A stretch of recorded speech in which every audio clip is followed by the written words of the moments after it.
Hai guys, Assalamualaikum semua. Welcome to channel Faiz Cerita.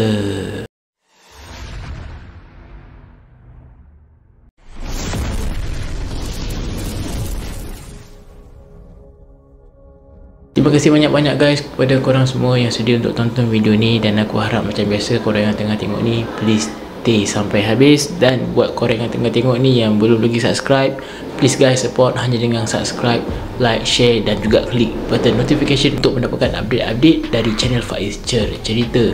Dan diingatkan macam biasa guys, penceritaan hanyalah sekadar untuk perkongsian dan juga hiburan semata-mata. Jadi baik, dalam video kali ni aku nak sharekan kepada korang semua yang tengah tengok ni, ini adalah satu kisah yang boleh dikatakan agak menyeramkan juga. Dan kisah seram ini berasal daripada negara Jepun. Kisah ni menurut info adalah satu kisah legenda.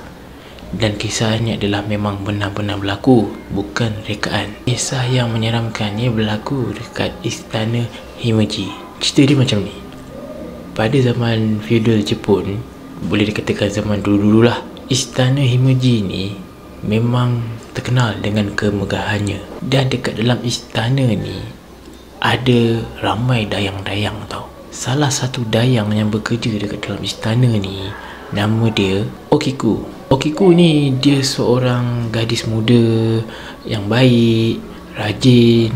Lepas tu dia ni pun cantik. Antara tugas penting yang Okiku ni kena buat bila dia bekerja dekat istana ni, di mana dia kena menjaga barang-barang yang berharga kat dalam istana tu. Antara barang yang dijaga tu macam pinggan porselin. Pinggan tu memang antik, memang harga dia sangat-sangat mahal. Menurut info dikatakan pinggan tu ada 10 je dekat dalam istana tu. Dan memang Okiku ni diarahkan untuk menjaga pinggan porselin antik ni dengan yang baik mungkin lah. Macam mana Istana Himeji ni boleh jadi bahan tu? Puncanya daripada seorang pegawai ni. Pegawai istana ni, memang pangkat dia besar lah dekat istana tu. Nama dia Aoyama. Aoyama ni dia memang ada menaruh harapan, maksudnya menaruh perasaan suka dekat Okiku ni. Ya, dia cantik apa semua kan. Jadi pegawai Aoyama ni memang suka sangat dengan dia. Dia memang nak try lah Okiku ni. Dia dikatakan sering menggoda-goda si Okiku ni, mengurat, buat itu, buat ini, bermacam-macam cara lah nak menambat hati Okiku. Tapi Okiku tak boleh terima dia. Dia memang tak ada perasaan suka dekat Aoyama ni. Disebabkan Aoyama ni dia sakit hati sebab Okiku tak terima cinta dia, dia menyimpan satu perasaan dendam. Dan dia ada satu plan ataupun rancangan yang jahat. Dia mengambil satu pinggan porselin antik yang Okiku ni kena jaga, kan ada 10. Dia ambil satu pinggan tu dan dia sorokkan pinggan tu. Keesokannya tu Okiku dia mengira pinggan-pinggan yang dia kena jaga ni. Bila dia tengah mengira pinggan tu, daripada 1 sampailah ke 9, dan dia dapati pinggan ke 10 tak ada. Dia terus takut dan dia memang sangat-sangat panik lah masa tu. Walaupun pinggan tu dia dah berkira berkali-kali, memang ada 9 je, dia tetap kira lagi berulang kali. Sambil dia mengira tu, suara dia dalam keadaan yang bergetar, takut. Okiku ni pun dia tak putus asa. Dia pergi ke suatu tempat dalam istana tu untuk cari pinggan yang ke 10. Selepas dah berpenat lelah dia mencari, dia dah pergi ke sana, pergi ke sini, pergi ke situ, tak jumpa-jumpa. Nak tak nak, dia terpaksa lah melaporkan hal tu dekat pegawai Aoyama ni. Lepas dia mengadu dekat Aoyama, dia beritahu yang pinggan tu tak cukup, hilang satu, dia dah cari tak jumpa apa semua. Aoyama ni pun macam konon-konon lah marah dekat Okiku ni. Dia beritahu lah, macam mana pinggan tu boleh hilang? Kau tahu tak pinggan ni mahal? Kau tahu apa akibatnya kalau pinggan ni hilang? Kau akan dihukum mati. Masa tu Okiku tak tahu nak buat apa. Memang dia sangat takut. Dia pun menangis, air mata dia pun berlinang. Yelah, dia tak tahu nak buat macam mana lagi dah. Dia dah cuba kira banyak kali, dah cari tapi tak jumpa-jumpa. Yelah, macam mana nak jumpa? Aoyama ni lah yang suruh kan. Bila jadi macam gitu, Aoyama ni pun mengambil kesempatan lah. Dia buat offer pula dengan Okiku, tawar-menawar. Dia bagi tahu dekat Okiku ni, tak apa, aku boleh maafkan kau, tapi ada satu syarat. Syaratnya engkau kena jadi milik aku. Dia nak juga dengan Okiku ni, walaupun dah berkali-kali Okiku ni reject. Tapi dengan hati Okiku yang teguh, dia berpegang pada pendirian dia. Memang dia tak nak. Jadinya si Aoyama ni pun dia marah. Memang dia bengang sangat dengan Okiku ni. Dia pun menyeret Okiku ni pergi di halaman istana. Dekat halaman tu ada satu perigi tua. Dekat situlah dia mengikat Okiku ni. Dia menyeksanya Okiku ni tanpa ada perasaan belas kasihan langsung. Sedikit rasa kasihan pun tak, sebab perasaan marah dia sangat memuncak, membuatkan Okiku ni menjerit tau. Sampai boleh dengar lah satu istana tu bergema. Tapi tak ada seorang pun yang berani nak bantu dia. Akhir sekali, selepas Aoyama ni dah seksa Okiku, dia pun menolak Okiku jatuh ke dalam perigi tua tu. Tenggelamlah ke dasar, lemaslah. Dia pun meninggal dunia dekat situ. Namun kisah tu tak berakhir dekat situ lah. Yalah, sebab dia meninggal dunia dalam keadaan macam tu kan, dia dalam keadaan tak tenteram. Beberapa hari selepas kejadian tu berlaku, suasana ataupun keadaan dekat istana dah mula rasa lain macam. Rasa macam sangat-sangat ganjil. Para pengawal yang bertugas pada waktu malam sering melaporkan hal-hal yang seram. Antara perkara yang menyeramkan bila berlaku, maksudnya waktu malam, diorang akan dengar suara perempuan menangis. Dan tangisan tu pada mulanya perlahan je, hanya sayup-sayup. Kemudian dia berubah menjadi suara satu bisikan. Yang jelasnya suara bisikan itu berkata, Ichini San Shi Go Shichi Hachi Q.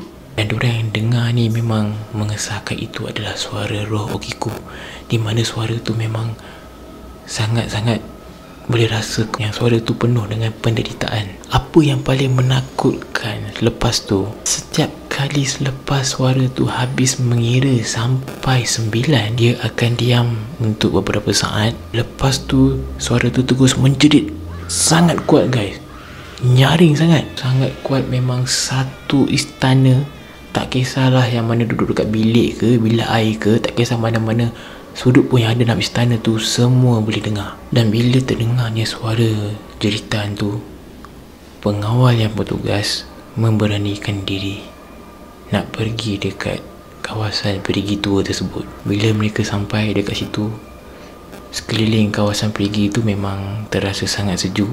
Walaupun masa tu musim panas, ada juga pengawal yang ternampak ada sosok seorang perempuan berbaju putih dekat tepi perigi tua tu. Dan diorang memang nampak rambut sosok tersebut dalam keadaan kusut, mata dia pula kosong, hanya berwarna hitam. Sangat menakutkan bagi diorang, sebab bila mereka tersempak dengan sosok ni, diorang akan jatuh sakit. Diorang akan mengalami mimpi-mimpi yang buruk. Ketakutan dekat istana Himeji ni memang makin lama makin menjadi-jadi. Pegawai Aoyama tu pun tidak terlepas. Dia pun dihantui, di mana setiap hari pada waktu malam dia akan terdengar suara bisikan Okiku tu, suara yang mengira tu. Dan gangguan tu berlaku dekat atas diri dia masa dia tengah tidur. Bila dia dengar je suara bisikan tu, dia terus terjaga daripada tidur. Ada satu malam tu, Aoyama ni memberanikan diri untuk buka mata dia, dan dia tengok sekeliling dalam bilik dia tu. Dia ternampak Okiku berdiri dekat tepi katil dia. Apa yang dia nampak tu, rambut Okiku basah, muka dia sangat pucat, dan mulut Okiku pula perlahan-lahan terbuka dengan sangat luas, seolah-olah dia bersedia nak menjerit tepat ke arah dia. Aoyama ni pun dia terus cepat-cepat tutup telinga dia, sebab dia dah tahu memang suara tu akan menjerit dengan kuat selepas kiraan yang ke-9. Tapi walau macam mana dia tutup telinga, dia pun dia tak boleh nak elak.